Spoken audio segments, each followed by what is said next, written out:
سے اللہ کی مدد انسان کو ملتی ہے وہ اخلاص ہے۔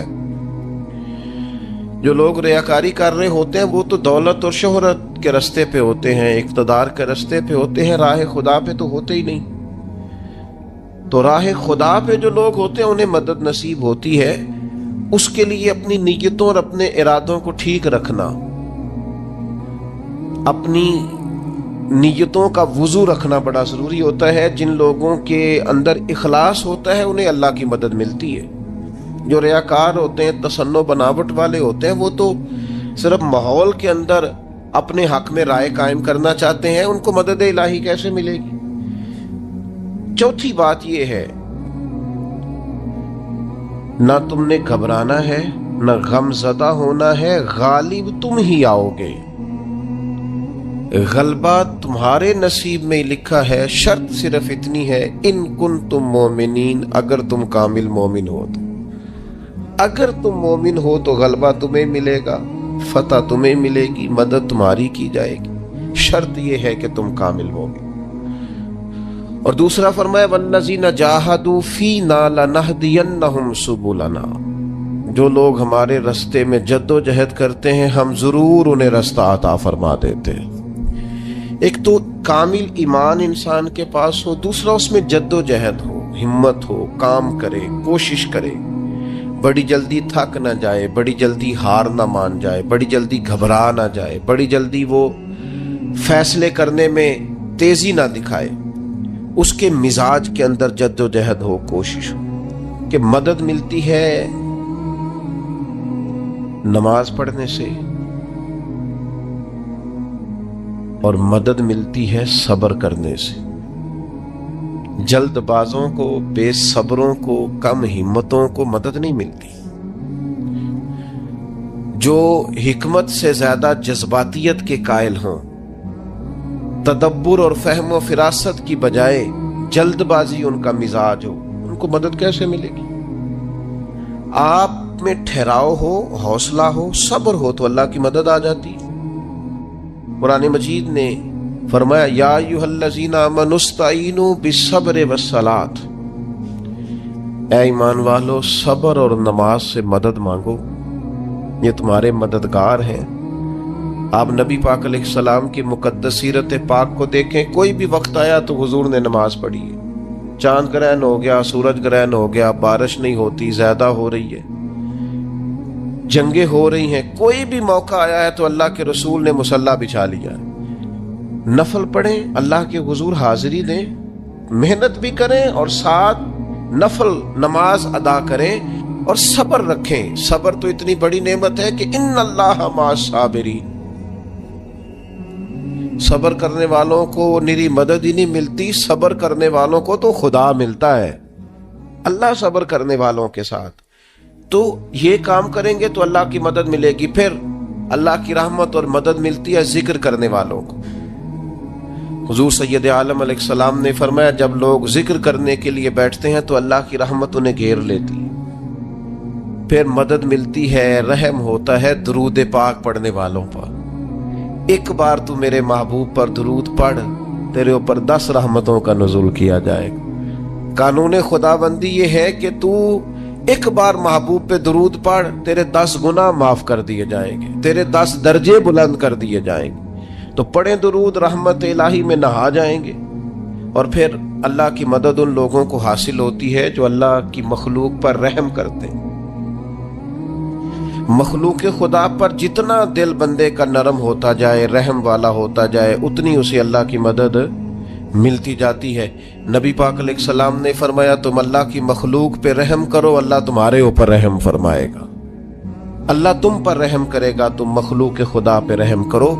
تو یہ چند چیزیں ہیں جن کی وجہ سے انسان کو اللہ کی مدد ملتی ہے، ان کو اپنایا جائے، ان کے مطابق اپنی زندگی کو ڈھالا جائے، مدد الہی نصیب ہو جائے گی۔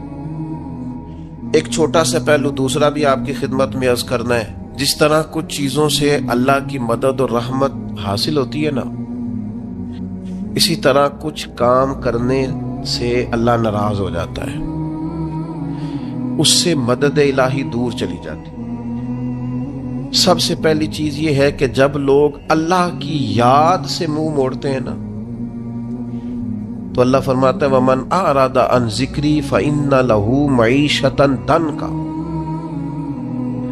اگر تم میری یاد سے منہ موڑو گے تو میں تمہارے لیے زندگی تنگ کر دوں گا، تمہاری معیشت تنگ ہو جائے گی اگر تم نے میری یاد سے منہ پھیر لی۔ اللہ کے ذکر سے اور اس کی یاد سے منہ پھیر کر فقط اپنے بازو کی قوت پر بھروسہ کرنا یہ کوئی عقل مندی اور دانش مندی کی علامت نہیں ہے۔ دوسری بات یاد رکھیں، جو لوگ بے یقین ہوتے ہیں نا، یقین کی دولت جن کے پاس نہیں ہوتی ان کے پاس بھی اللہ کی مدد نہیں ہوتی۔ اللہ کی مدد تو یقین والے لوگوں کو ملتی، جن لوگوں کا یقین مضبوط ہوتا ہے نا ان کو مدد ملتی۔ اور پھر جو مستقل ڈیوٹی کرتے ہیں، مستقل تھوڑا سا کام کرنے کے بعد جو تھک جائے، تھوڑی سی کوشش کے بعد جو پریشان ہو جائے، ان لوگوں کو اللہ کی مدد نہیں ملا کرتی۔ اللہ کی مدد ان لوگوں کو ملتی ہے جو مستقل کوئی کام کرتے ہیں، جو کوئی ڈیوٹی کرتے ہیں، جو کوئی کام سر انجام دیتے ہیں۔ اسی طرح جو لوگ مستقل کام کرتے ہیں انہیں مدد ملتی ہے، جو مستقل مزاج نہیں ہوتے انہیں اللہ کی مدد نصیب نہیں ہوتی۔ ان الذین قالوا ربنا اللہ ثم استقاموا تتنزل علیہم الملائکہ، جن لوگوں نے کہا اللہ ہمارا رب ہے پھر وہ اس پر ڈٹ گئے، یہ وہ لوگ ہیں جن کی مدد کے لیے اللہ فرشتوں کا بھی نزول فرما دیتا ہے، اللہ فرشتوں کا نزول کر دیتا ہے ان لوگوں کے۔ تو مستقل کام کرنے سے اللہ کی مدد ملتی ہے۔ تو جو لوگ مستقل مزاج نہیں ہوتے وہ اس سے معاذ اللہ محروم ہو جاتے ہیں۔ پھر ظلم سے اللہ کی مدد روٹ جاتی ہے، جب لوگ ظلم اور زیادتی کرتے ہیں پھر انہیں اللہ کی مدد نصیب نہیں ہوتی۔ کسی معاشرے میں بھی اگر ظلم عام ہو جاتا ہے تو وہاں سے رحمت الہی روٹ جاتی ہے۔ پھر اسی طریقے سے جو لوگ تسنع کرتے ہیں، ریاکاری کرتے ہیں، نبی کریم علیہ السلام نے فرمایا کہ اللہ قیامت کے دن کچھ لوگوں سے فرمائے گا ان سے جا کے اجر مانگو جنہیں دکھانے کے لیے تم نے عمل کیے تھے، میرے لیے تو کیے ہی نہیں، اللہ کی مدد روٹ گئی، ناراض ہو گئی۔ تو ایسے لوگوں سے بھی مدد الہی ناراض ہو جاتی ہے۔ پھر رزق حرام کے جو لوگ عادی ہو جاتے ہیں، حرام کے، میرے رب قرآن مجید میں فرماتا ہے قل یا عبادی الذین اسرفوا علی انفسہم، اے محبوب فرما دو اے میرے بندو جنہوں نے اپنی جانوں پر ظلم کر لیے ہیں، انہوں نے گناہ کیے ہیں، رب کی نافرمانی کی ہے، اپنی جان کو دوزخ کا معاذ اللہ سزاوار کر لیا ہے، جنہوں نے اپنی جانوں پہ ظلم کیے ہیں، میرے ان بندوں سے فرما دیں کیا لا تقنطوا من رحمت اللہ، ان سے فرما دیں کہ یہ اپنے اللہ کی رحمت سے نا امید نہ ہو۔ یہ تھی معافی۔ اور وہ جو میں نے کہا نا ذرا گردن جھکائے اور پھر پیشانی بھی چوم لے، بلا مثال و بلا تشبیہ آگے فرما ان اللہ یغفر الذنوب جمیعا، یہ اس ہونے والی اس موجودہ غلطی کی ہی بات نہیں، بے شک اللہ سب گناہوں کو معاف فرما دے گا۔ تو مالک یہ ایک دفعہ ہی ہوگا، یہ آج ہی رحمت آئی ہے، یہ کسی ایک مخصوص وقت، ایک مخصوص موقع یا کسی مخصوص تاریخ کے لیے ایسا ہے؟ فرمایا نہیں، انہو هو الغفور الرحیم، اللہ ہے ہی بڑا بخشنے والا اور رحمت فرمانے والا۔ یہ اس کریم کا ہمیشہ کا طریقہ ہے کہ وہ غفور بھی ہے اور وہ رحیم بھی ہے، معاف کر دیتا ہے۔ اور ان اللہ یغفر الذنوب جمیعا، بے شک اللہ سب گناہوں کو معاف فرمائے گا۔ مجھے بتائیے، ہانپتے کانپتے لرزتے سہمے ڈرتے کب کبھی وجود پہ طاری ہوئی بندے میدان محشر میں جمع ہو، اور انہیں خبر ہو کہ ڈائری تو کھل گئی، آڈیو ویڈیو تو چل گئی، پتہ تو سارا آ گیا، فرشتے دفتر اعمال لے کر پہنچ گئے، چھوٹی سی چھوٹی ذرے کے برابر بھی کوتاہی تو یہاں تک آ گئی، بندہ ڈرے کانپے اور اچانک آواز کرم آئے، ان اللہ یغفر الذنوب جمیعا، بے شک اللہ سارے گناہوں کو معاف فرمانے والا ہے۔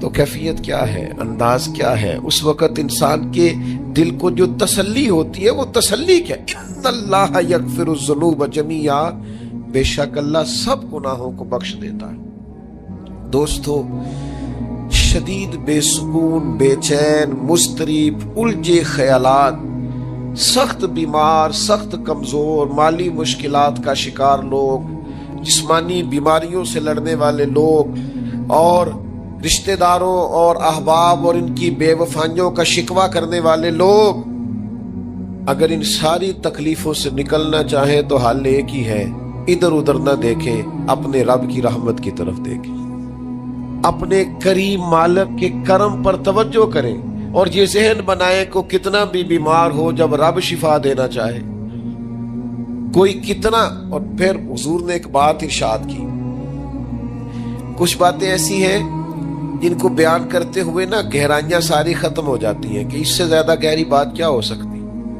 رعنائیاں اور رنگ سارے مان پڑ جاتے ہیں کہ اب اس میں جلوے اور کتنے بھرے جا سکتے تھے۔ ساری انسان کی سوچیں اور وسعتیں اچانک سمٹنے لگتی ہے کہ یار اتنی بڑی بات۔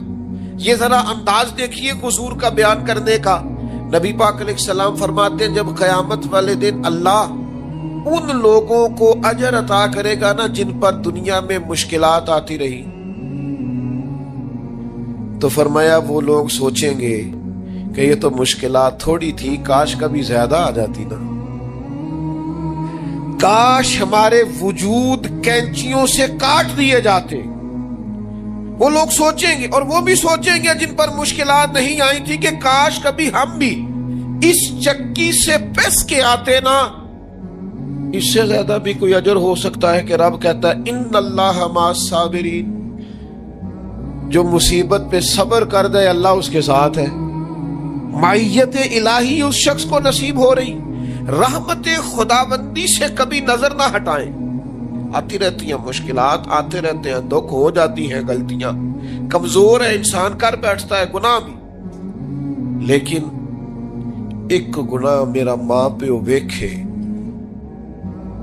ایک گناہ میرا ماں پیو ویکھے تے دیوے دیس نکالا، تے لکھ گناہ میرا مولا ویکھے تے پردے پاون والا، ڈھال دیتا ہے رحمت کا پردہ، کرم ہو جاتا ہے۔ رحمت الہی سے کبھی توجہ نہ ہٹے، اپنے دل کو ٹھنڈا رکھنے کے لیے، طبیعت کو سکون میں رکھنے کے لیے رحمت۔ حضور علیہ السلام فرماتے ہیں بندے سے غلطی ہو جاتی ہے، پھر وہ اللہ کی بارگاہ میں توبہ کرتا ہے تو رب فرشتوں سے فرماتا ہے میرے بندے کو پتا ہے کہ میرے علاوہ معاف کرنے والا کوئی نہیں۔ تو دیکھو نا وہ آ گیا ہے، تو فرشتے اپنے مالک کی بات کی طرف متوجہ ہوتے ہیں تو رب فرماتا ہے گواہ ہو جاؤ میں نے اسے معاف کر دیا ہے۔ حضور فرماتے ہیں اس بندے سے پھر غلطی ہو جاتی، وہ پھر عرض کرتا ہے مالک بھول گیا تھا، غلطی ہو گئی، خطا ہو گئی، گناہ ہو گیا، تو اللہ فرماتا دیکھا نا میرے بندے کو پتا ہے میرے سوا معاف کرنے والا کوئی نہیں، تو جاؤ گواہ ہو جاؤ میں نے معاف کر دیا۔ حضور فرماتے ہیں تیسری بار پھر غلطی ہو جاتی، یہ پھر آ جاتا ہے، تسی تے میں دسو ہاں جڑا 3 واری آوے او دا علاج کی ہے؟ اسی کہنے ہیں تو باز آنا، کہنے ہیں کہ نہیں تو نے ٹھیک ہونا، تو نہیں ٹھیک ہو سکتا، تو نے نہیں باز آنا، تیرا علاج اب جا، اب دوڑ جا، تیرا کوئی حل نہیں۔ حضور فرماتے ہیں 6 بار آ گیا، تیسری بار آ کے کہتا اللہ معاف کر دے، تو اللہ کہتا ہے پتہ نا میرے بندے کو میرے علاوہ معاف کرنے والا کوئی نہیں، گواہ ہو جاؤ میں نے اسے معاف کر دیا۔ گویا وہ جب جب آتا رہتا ہے رب تب تب اسے معاف فرماتا رہتا ہے۔ رحمت داد دریا الہی، یہ درویشوں نے جو باتیں کی ہیں بڑی سوچ سمجھ کے کی۔ رحمت داد دریا الہی، ہر دم رحمت دا دریا الہی ہر دم وگدا ہے۔ میں نے اگلا شعر نہیں پڑھنا، اتنا ہی میں ایک مصرے میں بات کرنی ہے صرف۔ رحمت دا دریا الہی، اگلا مصرا نہیں کہنا، اس کا معنی کیا ہے سمجھو۔ درویش کہتے ہیں ایسا نہیں ہوتا کہ کبھی کبھی رحمت ملتی ہے، ہر دم وگدا ہے تیرا۔ رحمت دا دریا الہی ہر دم ہر دم دم دم ہر دم وگدا تیرا، بس جے وچوں ایک قطرہ بخشے نا مینوں وی تے کام بن جاندا ہی۔ دم دم ہر دم سے بندے کو اللہ کی رحمت ملتی ہے، ہر وقت کرم ہوتا ہے، ہر وقت۔ اس کے لیے تو نہ کسی جگہ کی پابندی ہے، نہ وقت کی پابندی ہے، نہ یہ ہے کہ وہ اس وقت میسر ہے اور معاذ اللہ اس وقت میسر نہیں، نہ اسے اونگ آتی ہے نہ نیند آتی ہے۔ صبح بھی کرم، شام بھی کرم، وہ ہر وقت رحم ہی رحم فرماتا ہے۔ اور حضور فرماتے ہیں جب اس نے مخلوق بنائی تھی نا، اسی وقت اس نے اپنے عرش پہ لکھ دیا تھا، لوگوں میرا غضب زیادہ نہیں، میری رحمت ہی زیادہ ہے۔ جس نے بنانے سے پہلے کہا تھا، بنانے سے کروں شکر کتنا اور فخر کتنا کروں، تیرے کرم نے مجھے فائز المرام کیا اور بنا کے سید عالم کا امتی مجھ کو گناہ سے پہلے ہی بخشش کا انتظام کیا۔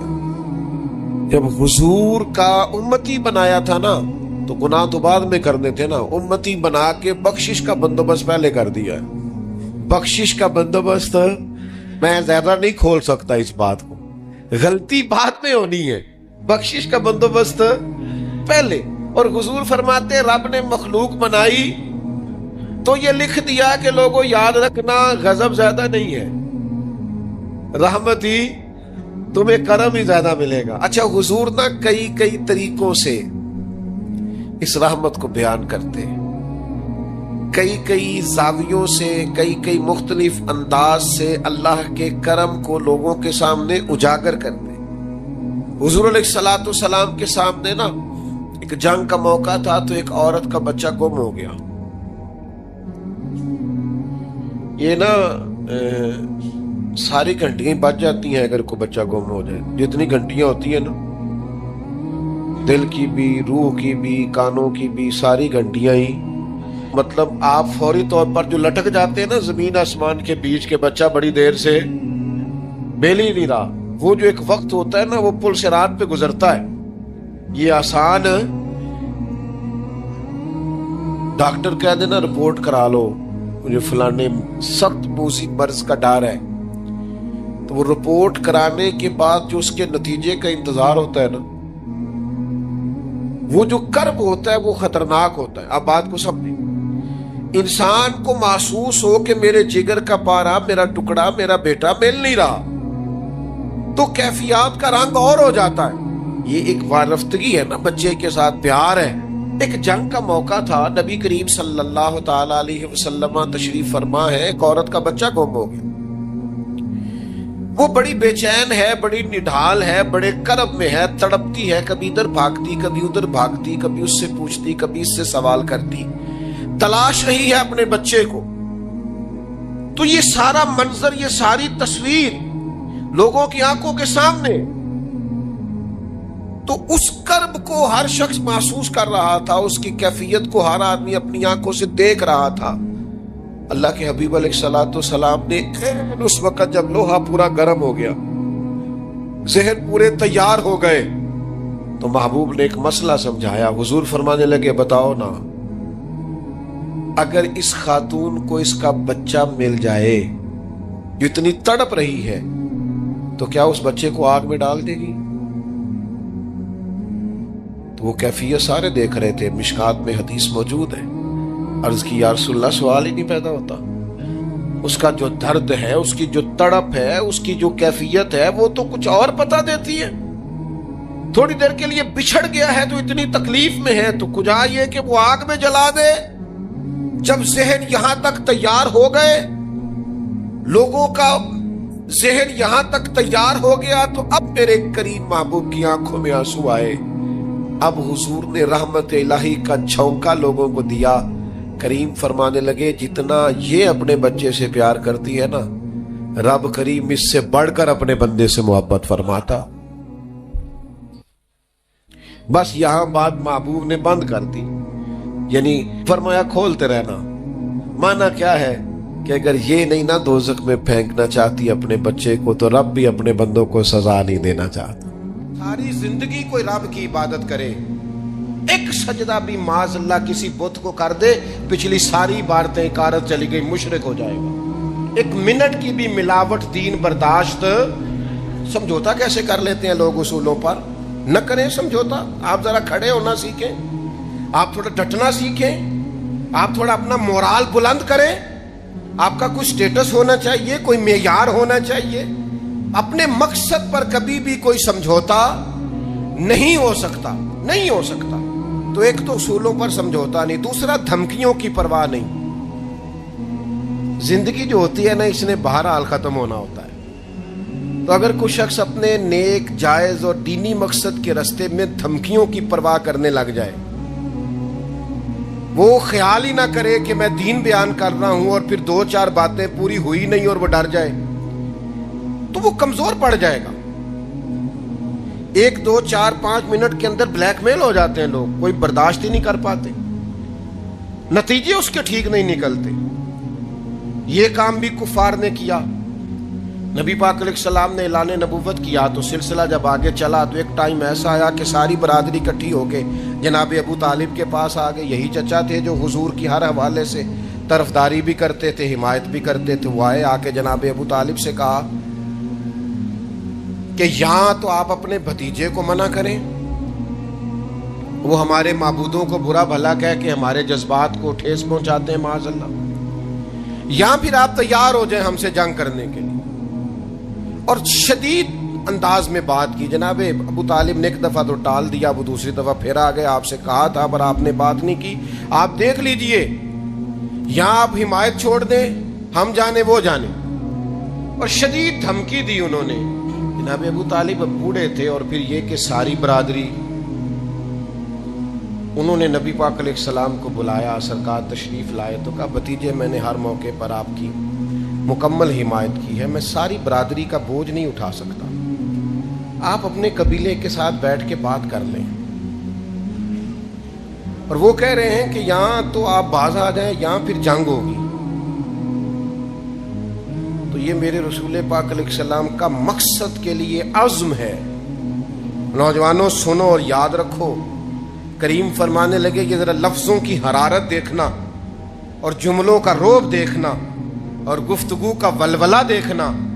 کریم فرمانے لگے چچا یہ میرے سیدھے ہاتھ پر سورج لا کے رکھیں اور دوسرے پر چاند لا کے رکھیں تو دین کی تبلیغ پھر بھی نہیں چھوڑوں گا، کہتا رہوں گا لا الہ الا اللہ۔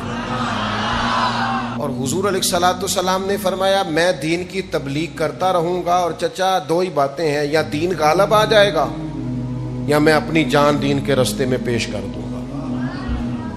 یہ رسول پاک کا دیا ہوا فلسفہ ہے کہ آپ کو دین کا کام کرنا ہے تو جان لڑا کے کرنا ہے، یہ شہادت کا ہے الفت میں قدم رکھنا ہے۔ لوگ آسان سمجھتے ہیں مسلمان ہونا، آپ کو پھر پوری مشقت کے ساتھ زخم پہ زخم کھا کے جی خونے جگر کے گھونٹ پی آہ نہ کر لبوں کو سی، یہ عشق ہے، کوئی دل لگی نہیں۔ چپ کر کوئی گلہ نہ کرنا، شکوہ نہ کرنا، کسی قسم کا لفظ زبان پہ اعتراض کا نہ لانا، یہ عشق ہے، کوئی دل لگی نہیں۔ دعا کرو رب کریم جب عزت دے تو پھر ذلت سے بچائے، اللہ جب آسانی دے تو پھر دقت سے بچائے، رب کریم جب رحمت کرے تو پھر اپنے غضب سے بچائے، اللہ جب عطا کرے تو پھر اپنی ناراضگی سے بچائے۔ نبی پاک علیہ السلام نے خود ایک قصہ بیان فرمایا بنی اسرائیل کا۔ حضور فرمانے لگے 3 شخص تھے، ایک کوڑ کے مرض میں مبتلا تھا، کوڑا تھا، ایک گنجا تھا، ایک نابینا تھا، ہر وقت پریشان رہتے تھے۔ میرے رب نے ان کو آزمانے کا فیصلہ کیا۔ دیکھو اللہ کے آزمانے کا طریقہ کیا ہے۔ ایک فرشتہ انسانی شکل میں آیا سب سے پہلے، جس کو کوڑ کا مرض تھا، اس کے پاس آیا۔ حضور سید عالم صلی اللہ تعالی علیہ وسلم بیان فرماتے ہیں، اس نے آ کے اس سے کہا کیا چاہتے ہو؟ اس نے کہا یار مجھے کوڑ کا مرض ہے، لوگ مجھ سے نفرت کرتے ہیں، گھن کرتے ہیں، کاش میری کھال ٹھیک ہو جائے، جلد ٹھیک ہو جائے، بیماری چلی جائے۔ تو فرشتے نے ہاتھ پھیرا، اللہ نے شفا عطا کر دی۔ شفا کس نے دی؟ ہاتھ کس نے پھیرا؟ تو کوئی عرض نہیں، اگر کسی وقت کوئی بزرگ دم کر دے، ہاتھ پھیر دے تو شفا اللہ ہی دیتا ہے۔ بخاری میں موجود ہے جو روایت عرض کر رہا ہوں. فرشتے نے ہاتھ پھیرا, اللہ نے. اب فرشتہ اس سے پوچھتا ہے پسند کیا ہے, مال کون سا پسند ہے؟ کہنے لگا اونٹ بڑے پسند ہے. تو فرشتے نے ایک حاملہ اونٹنی اسے دی اور برکت کی دعا بھی دی. اب فرشتہ آیا گنجے کے پاس, جناب کیا چاہتے ہیں؟ اس نے کہا میں گنجا ہوں, سر پہ بال نہیں ہے, اس کی وجہ سے چہرے پہ کوئی حسن بھی نہیں ہے, لوگ گھن کرتے ہیں, کبھی میرے بال آ جائے نا. فرشتے نے ہاتھ پھیرا, بال اللہ نے عطا کیے, اس کو شفا ہو گئی. اب فرشتے نے اس سے کہا کہ مال کون سا پسند ہے؟ کہنے لگا گائے بڑی پسند ہے. فرشتے نے اس کو ایک حاملہ گائے دی اور برکت کی دعا بھی دی. اب فرشتہ اندھے کے پاس آیا, کیا چاہتے ہیں؟ اس نے کہا رب نے بڑی سونی کائنات بنائی ہے پر میں دیکھ نہیں سکتا, کبھی آنکھیں مل جائیں نا تو ساری رونقیں ہی بحال ہو جائیں. فرشتے نے ہاتھ پھیرا, شفا. یاد رہے گا مسئلہ, یہ اتنا سا مسئلہ جس میں لوگ بڑی جلدی اڑ جاتے ہیں. فرشتے نے آنکھوں پہ ہاتھ پھیرا اور اللہ نے شفا عطا کر دی. فرشتے نے کہا پسند کیا ہے؟ کہا بکریاں بڑی پسند ہے. ایک حاملہ بکری بھی دے دی اور دعا بھی کر دی. اب وہ جس کو اونٹنی دی تھی حاملہ, اس کی حضور فرماتے ہیں پوری وادی اونٹوں کی بھر گئی, اور جس کو گائے دی تھی اس کی پوری وادی گائیوں سے بھر گئی, اور جس کو بکری دی تھی پوری وادی ریوڑوں کے ریوڑ بکریوں کے تیار ہو گئے. اب رب نے فیصلہ کیا آزمائش کرنے کا. میں نے بہت پہلے کہا تھا, بات پھر دہراتا ہوں, زوال امتحان نہیں ہوتا, عروج امتحان ہوتا ہے. اصل تو آپ کا پتہ عروج کے دنوں میں چلتا ہے. اللہ نے فرشتہ بھیجا, وہی انسانی شکل میں, سب سے پہلے اس کوڑ کے مرض والے کے پاس آیا. کہا یار میں مسافر ہوں, کہیں سفر پہ جانا تھا, تو اللہ کی مدد آپ کا تعاون درکار ہوا تو سفر ہو سکتا ہے, ایک اونٹ مجھے چاہیے. تو اس نے وہی بات کی جو کئی امیر لوگ کرتے ہیں, یہ صحیح بخاری میں موجود. کہنے لگا یار میرے ذمے تو حقوق ہی بڑے ہیں, سادہ ترجمہ کریے, میرے تے خرچے ہی بڑے نے جی, تو کی دسی ادھر بھی جا رہا ہے, ادھر بھی, اے بھی آسمان میں تمے ہے, اے بھی میں, اتنے خرچے ہیں میرے, یہ بھی کرنا ہے وہاں بھی کرنا ہے. اس نے وہی بات سنائی. تو وہ فرشتہ کہنے لگا تو پہلے ایک کوڑی نہیں تھا, تو ناراض ہو گیا. کہنے لگا میں تو جدی پشتی رئیس اعظم ہوں, باپ دادا کی جائیداد ہے ساری جو مجھے ملی ہوئی. اس نے کہا اگر تو جھوٹا ہے نا تو اللہ کرے اسی طرح کا ہو جائے جس طرح کا پہلے تھا. اب وہ آیا گنجے کے پاس, اس سے کہا مسافر ہوں, سفر پہ جانا ہے, اللہ مدد کرے آپ تعاون کریں تو سفر آسان ہو سکتا ہے, مجھے ایک گائے چاہیے, اگر آپ دے دیں تو. وہ کہنے لگا میرے تو ذمہ حقوق ہی بڑے ہیں. اس نے کہا یار تو پہلے گنجا نہیں تھا, بیمار نہیں تھا, کچھ بھی نہیں تھا, بھوک تھی. کہنے لگا خبردار, میں تو جدی پشتی رئیس آدم ہوں, باپ دادا سے امیر ہوں. اس نے کہا اچھا اگر تو جھوٹا ہے تو ویسا ہی ہو جائے جیسا پہلے. اب وہ آیا نابینا کے پاس, اس نے آ کے کہا مسافر ہوں, سفر پہ جانا ہے, اللہ مدد کرے آپ تعاون کریں تو سفر آسان ہوگا, مجھے ایک بکری چاہیے اللہ کے نام پر. تو وہ اندھا کہنے لگا رب کے نام پر تو نے لینی ہے تو ایک کیوں لیتا ہے, جتنی چاہیے لے لے. اور میں تو پہلے اندھا تھا, میں مسکین پرانا خادم, کسے در ملی نہ ٹوئی, اے تے واصف یار نے نظر جو کی تھی, تے واصف شروع سے پڑھتے ہیں, سے ثبوت نہ پوچھو میں تو, پلا نظر کرم قد ہوئی, اے میں جانا یا دل بر جانے, غیر نہ جانے کوئی, میں مسکین پرانا خادم کسے در ملی نہ ٹوئی, اے تے واصف یار نے نظر جو کی تھی, تے واصف ہی ہوئی. میں تو اندھا تھا, پلے شے ہی کوئی نہیں تھی, تو کریم نے کرم کیا, جتنی تیرا دل کرے لے جا. تو فرشتہ کہنے لگا امتحان کے لیے آیا تھا, ایک کی بھی ضرورت نہیں, لیکن تیرے دو دوست امتحان میں ناکام ہوئے ہیں, رب ان سے ناراض ہو گیا, تو کامیاب ہوا ہے اور اللہ تجھ سے راضی ہو گیا ہے. وہ دونوں جو تھے امتحان میں ناکام ہوئے تو نعمتیں چھن گئیں, صحت چھن گئی, پھر کوڑے, پھر گنجے ہو گئے. اس کو اللہ تبارک و تعالیٰ نے اور عطا کیا. زوال نعمت کب ہوتا ہے؟ جب لوگ راہ خدا میں خرچ نہیں کرتے، غریب کا، مسکین کا، لاچار کا خیال نہیں رکھتے، جیسے جیسے پیسے آتے جاتے ہیں ذاتی خرچے بڑھتے جاتے ہیں، ذاتی معاملات ہی بڑھتے جاتے ہیں، آہستہ آہستہ لوگ کہتے ہیں خود جی آپ کو پتہ ہے نا، پھر ہمارا گھر بڑا وسیع ہے تو بڑے مسئلے ہیں، تو بڑے خرچے ہیں، تو بڑی چیزیں ہیں۔ پیسے سے پیار کرنا اور ہے، اللہ کے دیے ہوئے رزق کی قدر کرنا یہ اور ہے۔ ہم ناقدرے ہو جاتے ہیں، بہت ساری چیزیں ہماری بغیر محنت کے ہمیں ملی ہوئی ہوتی ہیں تو ہم اس کا احساس نہیں کرتے۔ کبھی اس جگہ کھڑے ہو کے سوچو جہاں وہ شخص کھڑا ہے جس کے پاس وہ نعمت موجود نہیں ہے۔ قارون حضرت موسیٰ علیہ السلام کے زمانے کا مالدار ہے، لوگ رشک کرتے تھے اس کے پیسوں پر، اور ایسا مالدار کہ جس کے خزانوں کی چابیاں اونٹ اٹھایا کرتے تھے، پیسہ ہی پیسہ۔ حضرت موسیٰ علیہ السلام نے کہا زکوٰۃ دو، کہنے لگا اب آپ نے معاذ اللہ پیسے بھی لینے شروع کر دی۔ یہ بڑا مسئلہ ہوتا ہے نا بعض لوگوں کو، تو بہت سارے لوگ اس کے آنے جانے پر رشک کرتے تھے، لیکن پھر تکبر کیا نا، اس نے نعمت پر شکر کی بجائے تکبر کیا نا، تو اللہ نے زمین کو حکم دیا، رب کریم نے اسے زمین میں مال اور خزانے سمیت دھسا دیا، زمین میں غرق ہو گیا۔ کیوں؟ کہ اللہ کی نعمت میں متکبر ہے۔ اگر عاجزی ہو جائے انکساری، او یار روب اور دبدبا تو حضرت عمر کا تھا نا، 24 لاکھ مربع میل پہ حکومت تھی، دنیا ڈرتی تھی، امن تھا، عمر ہوتی تھی دنیا میں، اور عمر باغ میں کھڑے ہو کے کہتے تھے اچھا خطاب کا بیٹا اور امیر المومنین، اچھا اب تو امیر بن گیا ہے، یاد رکھنا، خود اپنے آپ سے خطاب کر، یاد رکھنا صحیح چلنا ورنہ قیامت میں رب کا سامنا نہیں کر سکے گا۔ تو اپنے آپ سے خود احتسابی تکبر سے نعمتیں چلی جاتی ہیں۔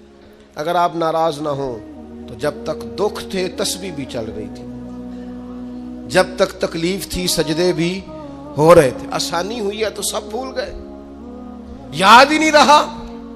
میرے عزیزو یاد رکھنا کہ تکبر نہیں، اللہ کی نعمت پر کبھی تکبر نہیں، ہمیشہ عاجزی، جھک جانا۔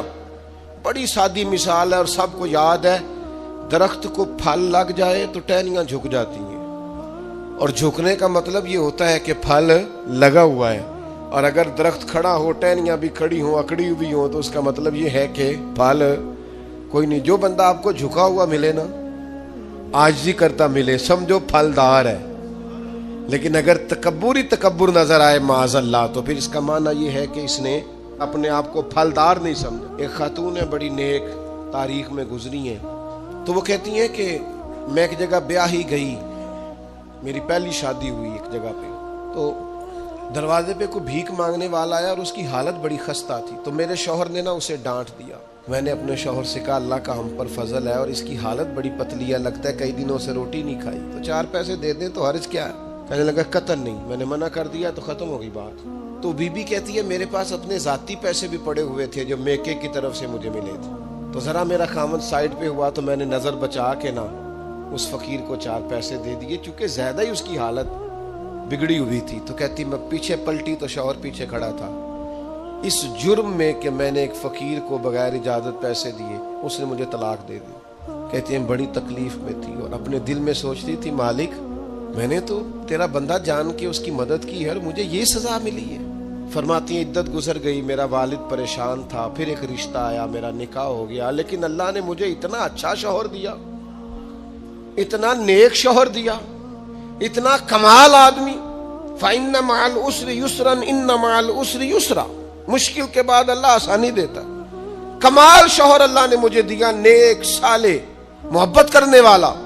فرماتی ہیں اسی طرح میں ایک دن اپنے شوہر کے ساتھ بیٹھی تھی، دروازے پہ دستک ہوئی تو میں شوق میں اٹھی، اپنے شوہر سے کہا میں دے کے آؤں فقیر کو؟ کہنے لگا جتنا مرضی دے دو۔ کہتے ہیں دروازے پہ گئی تو میری چیخ نکل گئی، اس لیے کہ دروازے پہ جو مانگنے آیا وہ میرا پہلا شوہر تھا۔ بے پرواہی ویک سجن دی جتھے کسے دی پیش نہ جاوے، انہیں مالاں والے در در رولے تے منگتے ہیں تخت بٹھاوے، اوے سجنا ہو کسے نو کارا مل دئی، کوئی کعبے ہو خالی آوے۔ وہ میرا پہلا شوہر دروازے پہ، اتنے وہ بھی تڑپ گیا۔ کل تک تکبر تھا، غرور تھا کہ ہم مالدار ہیں، ہم کسی غریب کو کیا دیں، لیکن آج یہ حال ہے کہ وہ خود دروازہ بھیک مانگ رہا تھا۔ نہ قدری، ناشکری، تکبر، یہ زوال نعمت کا باعث بنتا، انسان کے پاس سے نعمت رخصت ہونے لگ جاتی ہے۔ ایک چوتھی بات جو زوال نعمت کا باعث بنتی ہے وہ یہ ہوتی ہے کہ اللہ کی نعمت کو صرف اپنا حق سمجھ لینا۔ اللہ نے جو ہمیں دیا ہے نا وہ سارا ہمارا نہیں ہوتا، اس میں مسکین کا بھی حق ہوتا ہے، یتیم کا بھی حق ہوتا ہے، کمزور کا بھی حق ہوتا ہے، سائل کا بھی حق ہوتا ہے۔ سخت جملہ ہے اور چلو کوئی بات نہیں، کبھی کبھی کڑوی گولی سے بھی فرق پڑتا ہے۔ بعض لوگوں کو اللہ نعمت دیتا ہے وہ سانپ بن کے بیٹھ جاتے ہیں، وہ سمجھتے ہیں ہمارا حق ہے اور کسی کو دے کے احسان جتلاتے ہیں۔ میں ایک محفل میں گیا تو مجھے کہنے لگے 2 عمرے کے ٹکٹ بھی ہم نے دینے ہیں تو آپ نکال کے جائیں۔ میں کہا جنہوں دینے دے چپ کر کے دے دیو، یہ نہیں دیے جاتے۔ آپ نے اس کی فوٹو ہی بنانی ہے، کسی کو عمرہ کرا رہے ہو چپ کر کے دے دو، ختم ہو گئی بات۔ بچیوں کی، غریب بچیوں کی شادی کرانی ہے تو وہ ساری لائنوں میں بنا کے تصویریں بنانے کی کیا ضرورت؟ آپ سانپ بن کر نہ بیٹھیں۔ اللہ نے جو نعمت دی ہے، اور مشکات میں حدیث ہے حضور علیہ السلام نے فرمایا رب تمہیں جو رزق دیتا ہے تمہارے ضعیف اور کمزور لوگوں کی برکت سے عطا کرتا ہے، تو ان کی برکت سے تو تمہیں مل رہا ہے اور تم تکبر کرتے جا رہے ہو، غرور کر رہے ہو، اور تم کہتے ہو نہیں یہ میرا حق تھا۔ حق نہیں تھا بھائی، خدا نے اپنے فضل سے عطا کیا۔ اچھا پھر کچھ بندے بھول ہی جاتے ہیں، گاؤں سے آ کر پڑھنے والے بھول ہی گئے کہ کس کی ماں نے کتنا زیور بیچا تھا، وہ جدی پشتی امیر بن جاتے ہیں۔ وہ کہتے ہو نہیں جی اللہ دا فضل ہے جی، دادا جی دی بھی بڑی گل سی۔ بھائی دادا جی دی گل صرف زمین نال ہوندی ہے؟ ویسے آپ ایک اچھا انسان کہیں، جھوٹ کیوں بولتے ہیں؟ نبی کریم صلی اللہ تعالی علیہ وسلم گھر تشریف لائے تو روٹی کا ایک ٹکڑا پڑا ہوا تھا زمین پر، تو حضور نے اٹھا کے فرمایا عائشہ اس کی قدر کرو، یہ جس گھر سے ناراض ہو جائے لوٹ کر نہیں آیا کرتے۔ اللہ نے نعمت دی ہے، لوگ قدر نہیں کرتے۔ میں نے بہت سارے مالدار دیکھے ان کے بچے پیسوں کی قدر نہیں کرتے، رزق کی قدر نہیں کرتے، صحت کی قدر نہیں کرتے۔ اللہ نے اگر آسانی دے دی ہے پڑھنے کی، لکھنے کی، سمجھنے کی، قدر نہیں کرتے۔ یہاں تک کہ کچھ لوگوں کو رب کے بندے میسر آتے ہیں، خیر سیکھنے کا موقع ملتا ہے پر بے قدرہ نے قدر نہ کیتی تے کیتی خوب تسلی ہوں، دنیا دار پجاری زر دے کتیاں دے گل ٹلی ہوں، بک بک روشن اکھیاں تکیو ویک حویلی کلی ہو، کوچ نصیر اساں جدوں کیتی پہ جانی تھر تھلی ہو۔ ناقدری یہ بھی زوال کا باعث بنتی۔ اللہ نے نعمت دی ہے اس کی قدر کرو، صحت کی قدر کرو، آواز کی قدر کرو، ہمت ہے تو اس کی قدر کرو۔ نعمت کی قدر نہیں کرتے لوگ۔ نبی کریم صلی اللہ تعالی علیہ وسلم نے اللہ کی بارگاہ میں دعا مانگی ہے تعلیم امت کے لیے۔ حضور نے دعا مانگی اے اللہ نعمت کے زوال سے بچا کے رکھنا، زوال نعمت سے بچا۔ زوال نعمت صرف یہ نہیں ہوتا کہ پیسے چلے جائیں، یہ بھی زوال نعمت ہے کہ انسان تہجد پڑھتا تھا اور اب 5 نمازوں کی بھی توفیق حاصل نہیں۔ یہ بھی زوال نعمت ہے کہ مکمل اسے قرآن مجید یاد تھا، اب ایک رکوع بھی پڑھ نہیں پاتا۔ یہ بھی زوال نعمت ہے کہ اس کی زبان پر شکر رہتا تھا اور شکوہ شروع ہو گیا۔ یہ بھی زوال نعمت ہے کہ اس کے دل کے اندر ہمیشہ صبر کے جذبے موجزن رہتے تھے، لیکن اب بے چینی، بے قراری، اضطراب اور جلد بازی آ گئی۔ حضور علیہ السلام نے دعا فرمائی ہے اللہ زوال نعمت سے بچا۔ اور رب کریم نے بھی قرآن حکیم میں جو ارشاد فرمایا نا، فرمایا وَاشْكُرُوا لِي وَلَا تَكْفُرُونَ، میرا شکر ادا کرنا، کفر نہ کرنا، کفران نعمت نہ کرنا، شکر کرنا۔ نعمت انسان کو ملتی ہے لیکن کچھ لوگ اس نعمت کے بارے میں فتنے اور آزمائش کا شکار ہو جاتے ہیں۔ بڑا بڑا عروج لوگوں کو ملا لیکن وہ سنبھال نہیں پائے اپنا عروج، اس کا دفاع نہیں کر پائے، اس سے کوئی کام نہیں لے سکے۔ اللہ تعالیٰ نے جو بلندی عطا فرمائی تھی اس بلندی اور اس بڑی گہری چھاؤں میں لوگوں کو نفع نہیں دے سکے۔ قرآن مجید نے عروج و زوال کی جو داستان بیان کی ہے، اس میں ایک داستان بنی اسرائیل کی بھی ہے۔ قرآن مجید فرقان حمید کو آپ دیکھیے، یا بنی اسرائیل اذکروا نعمتی التی انعمت علیکم وانی فضلتکم علی العالمین، اے یعقوب علیہ السلام کی اولاد میرا وہ احسان یاد کرو، میری وہ نعمتیں یاد کرو جو میں نے تم پر کی تھی، وانی فضلتکم علی العالمین، اور میں نے تمہیں جہان والوں پر فضیلت عطا فرمائی۔ ایک یہ دور ہے، من و سلوہ اتر رہا ہے، دریا رستہ چھوڑ رہا ہے، حضرت موسیٰ کلیم علیہ السلام کی انہیں سایہ شفقت اور رحمت حاصل ہے، ایک یہ وقت ہے، لیکن کیا کیا انہوں نے؟ اللہ کے ہر حکم کی نافرمانی شروع کر دی۔ انہیں کہا کہ من و سلوہ سنبھال کے نہ رکھنا، انہوں نے ناشکری کی اور اسے سنبھال کر رکھنا شروع کر دیا۔ جو کام بھی کہا گیا اس میں نافرمانی کرتے چلے گئے۔ وہی قرآن مجید جو چند آیات پہلے کہتا ہے نا، انی فضلتکم علی العالمین، اے یعقوب کی اولاد ہم نے تمہیں تمام جہانوں پر فضیلت عطا کی، وہی قرآن مجید آگے جا کے کہتا ہے جب میری نافرمانی کی، وَضُرِبَتْ عَلَيْهِمُ الذِّلَّةُ وَالْمَسْكَنَةُ، فرمایا ہم نے ان پر ذلت اور مسکینی مقرر کر دی۔ جس رب نے فضیلت دی تھی پھر اسی رب نے ان پر ذلت مقرر کر دی۔ کیوں؟ کفران نعمت کیا ہے، اللہ کی نافرمانی کی ہے، خدا کے فضل سے ملی ہوئی چیزوں کو اپنی ذاتی جاگیر سمجھا ہے، مسلسل اللہ کے انبیاء کو ستایا ہے، نبیوں کا قتل تک معاذ اللہ کیا۔ یہ عروج و زوال کا عجیب رنگ دیکھو کہ انی فضلتکم علی العالمین وضربت علیہم الذلہ، ایک ہی پارے میں، ایک ہی مقام پہ۔ میں گاڑی میں سفر کر رہا تھا، بچہ میرے ساتھ گاڑی چلا رہا تھا، تو دو چار دیہاتی لوگ گاڑی کے آگے وہ سڑک پہ کھڑے تھے، تو اب سمجھ نہیں آ رہی تھی کہ یہ آگے کی طرف جانا چاہ رہے ہیں کہ پیچھے کی طرف آنا چاہ رہے ہیں۔ تو اس بچے نے سخت لفظ کہے کہ یار حد ہو گئی ہے، لوگوں کو سڑک کراس کرنے کی بھی عقل نہیں۔ میں نے کہا پتر یہ مقام شکر تھا، میں نے بسوں پہ سفر کیا ہے، مجھے اس کی تکلیف کا پتہ ہے۔ آپ کے نیچے گاڑی ہے اور آپ کو صرف 2 منٹ رکنا ہے کہ یہ گزر جائیں اور آپ اسی پر ہی پریشان ہیں۔ آپ ان کو گزر جانے دیں، آپ بریک لگا لیں، یہ آگے جائیں یا پیچھے جائیں، ٹائم دیں، قدر کریں۔ اگر اللہ نے نعمت دی ہے اسے ذاتی حق نہ سمجھیں۔ ایک تو ناقدری زوال نعمت کا باعث بنتی ہے، پھر ناشکری، جب لوگ شکر نہیں نہ کرتے پھر نعمتیں چلی جاتی ہیں۔ لَإِن شَكَرْتُمْ لَأَزِيدَنَّكُمْ، اگر تم شکر کرو گے تو میں نعمتوں میں اضافہ کر دوں گا۔ اور رب فرماتا ہے وَلَئِن كَفَرْتُمْ إِنَّ عَذَابِي لَشَدِيدٌ، اگر تم نے کفران نعمت کیا تو میرا عذاب بھی بڑا سخت ہے۔ تو اس عذاب کا ایک معنی یہ بھی علماء نے کیا ہے کہ وہ نعمت تم سے چلی جائے گی اگر شکر نہیں کرو۔ کفران نعمت کرو گے، ناشکری کرو گے، وہ نعمت رخصت ہو جائے گی۔ بہت سارے لوگ ہیں قدر ہی نہیں کرتے۔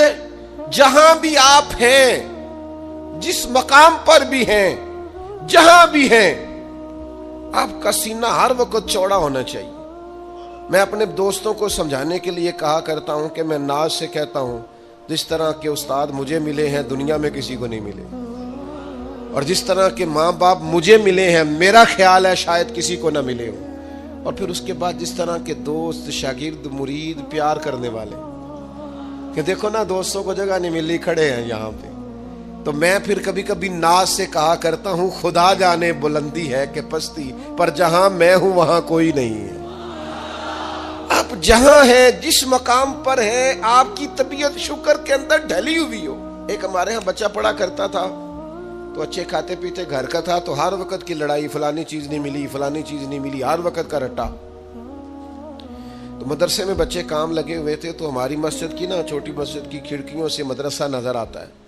میں نے اسے کہا پتر وہ دیکھ ذرا کیا ہونے لگا ہے۔ تو مزدور نے پونا کھولا، دوپہر کا ٹائم تھا، پھر اس نے ہاتھ دھوئے، پونا کھولا، پانی رکھا، پھر وہ چھوٹا سا توڑا تھا سیمٹ والا، وہ بچھا کے اس پر وہ بیٹھ گیا۔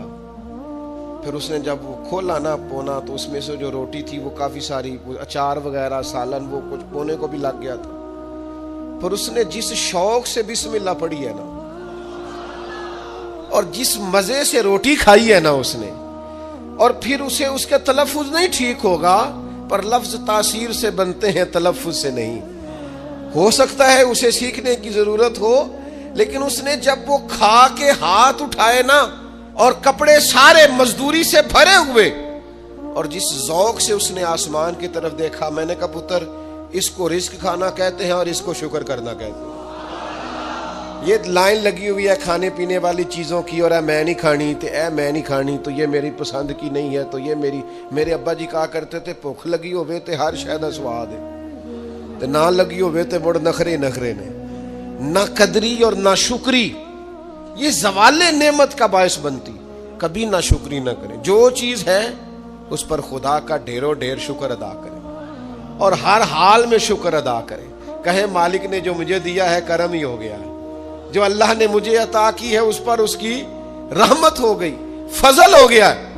حضور علیہ السلام نے فرمایا 70,000 لوگ ہوں گے جنہیں رب حساب کے بغیر جنت عطا کر دے گا۔ فرشتے بھی حیران ہو کے پوچھیں گے تم کون ہو، کوئی حساب کتاب ہی نہیں ہوا۔ وہ کہیں گے ہم وہ ہیں جو ہر حال میں اپنے رب کا شکر ادا کرتے ہیں۔ وجود ڈھلے، میں اپنے دوستوں سے کبھی کبھی کہتا ہوں میرا نا وجود ڈھلتا ہے۔ کبھی آپ نے موم بتی دیکھی ہے؟ اس کا وجود ڈھلتا ہے۔ ایک درویش نے کہا ہے وہ اس لیے ڈھلتا ہے کہ وہ سمجھتی ہے میرے اوپر روشنی ہے، اس روشنی کی وجہ سے وہ ڈھلتی جاتی ہے، وہ نعمت بڑی ہے، میرے اوپر نور ہے، لہذا وہ شکر میں ساری ڈھل جاتی ہے، ملیا میٹ ہو جاتی ہے۔ تو میں بھی کبھی کبھی دوستوں سے کہتا ہوں یار میرا وجود ڈھلتا ہے خدا کے شکر میں۔ کبھی کبھی دل کرتا فٹافٹ سجدے میں چلا جاؤں، 1 منٹ نہ لگا۔ یہ ادارہ مکمل ہوا ہے نا، یہ ہم نے شروع کیا تو مجھے ایک صاحب کہنے لگے 40 سال لنگ جانے نے مولوی مسیطہ نہیں مکمل کر دی، اور میرے دماغ میں بات اڑ گئی، پھر یہ مکمل ہو گیا، اور اللہ کے فضل سے اس طرح مکمل ہوا ہے کہ علماء دیکھنے کے لیے آتے ہیں اور دیکھ کر کے لوٹ کے جاتے ہیں تو کہتے ہیں کمال ہی ہو گئی۔ تو میں کہتا ہوں خدا جانے بلندی ہے کہ پستی، پر جہاں میں ہوں وہاں شکر کریں، زندگی میں شکر کا مزاج پیدا کریں، شکر کی، اور ہر حال میں کریں۔ 2 بجے رات کو ایک شخص سید ابو البرکات شاہ صاحب سے مسئلہ پوچھنے آ گیا تو ان کے بیٹے سید محمود احمد رضوی صاحب رحمۃ اللہ تعالی علیہ ناراض ہو گئے، کہنے لگے کوئی ٹائم ہے مسئلہ پوچھنے کا، سویرے نہیں پوچھ سکتے تھے؟ تو سید صاحب تھے نا، کہنے لگے محمود شکر نہیں ادا کرتے، کوئی اللہ کے رسول کے دین کی بات پوچھنے آیا، آپ مقام شکر پہ کھڑے ہو نا تو آپ کو زندگی سکون میں ملے گی۔ تیسری بات جس سے نعمتیں چلی جاتی ہیں وہ تکبر ہے۔ تکبر صرف ایک ذات کو زیبا ہے، متکبر صرف ایک ہے، وہ اللہ ہے۔ اللہ کی شان ہے کہ وہ متکبر ہے، پڑھا ہے نا سورہ حشر میں، اس کا ایک صفاتی نام یہ ہے کہ وہ کیوں، اس لیے کہ اسے بڑا ہی کوئی نہیں، سارے چھوٹے ہیں تو وہ اکبر ہے۔ تو ہم سے تو بڑے ہی بڑے ہیں نا، بلکہ میرے جیسے بندے سے تو سارے ہی بڑے ہیں نا۔ اب کرنا کیا ہے؟ عاجزی۔ نعمتیں ملے تو بندے میں عاجزی آئے، وہ یہ نہ کہتا پھر شکر ہے جی اللہ کا بڑا فضل ہے جی 300 بندے کو رمضان میں راشن بانٹتا ہوں، شکر ہے اللہ کا جی غریبوں کی مدد کرتا ہوں، میں نے جی ساری زندگی بہن بھائیوں کا بڑا، یہ شکر نہیں کر رہے آپ، یہ آپ بڑھوتری بیان کر رہے ہیں، تکبر نہیں۔ ڈھیر سارے لوگ ہیں جن کے پاس پیسہ آیا رویہ بدل گیا، اقتدار آیا رویہ بدل گیا، 4 دن تازگی آئی رویہ بدل گیا، حالات بدل گئے۔ بھائیو زوال نعمت کے معاملے میں اپنے رب کا خوف پیدا کریں، اللہ سے ڈریں ہر وقت۔ جب تک نعمتیں نہیں نہ ہوتی تو گزارا ہو جاتا ہے، اگر ملنے کے بعد چھن جائیں تو پھر تکلیف بہت زیادہ ہوتی۔ تو زوال نعمت سے بچنے کے لیے تکبر سے بچیں، ناشکری سے بچیں، ناقدری سے بچیں، اور پھر صرف اپنا حق سمجھنے سے بچیں، اسے بانٹیں، عاجزی میں رہیں، شکر میں رہیں۔ آپ محسوس کریں گے کہ لَئِن شَكَرْتُمْ لَأَزِيدَنَّكُمْ، اگر شکر ادا کرو گے تو میں نعمتوں میں اضافہ کر دوں گا، نعمتیں محفوظ بھی ہو جائیں گی، ان میں اضافہ بھی ہوگا۔ ہر وقت نبی کریم شکر ادا کرتے، ہر وقت صحابہ اور اہل بیت مقام شکر پر فائز رہتے۔ یہ مقام شکر انسان کو زوال نعمت سے بچاتا ہے۔ اپنے آپ پر غور کریں، اگر کوئی بھی نعمت موجود ہے، وہ اولاد کی صورت میں ہے، وہ صحت کی صورت میں ہے، وہ بہن بھائی ماں باپ دوست احباب بیوی بچوں کی صورت میں، جو بھی انعام اللہ کے موجود ہے، اس میں کبھی تکبر کا شکار نہ ہو، خود پسندی کا شکار نہ ہو، کبھی کوئی ایسا کام نہ کریں جس سے اللہ تعالیٰ کی ناراضگی کا موجب بنے۔ اللہ تبارک و تعالیٰ ہمیں عمل کی توفیق عطا کرے۔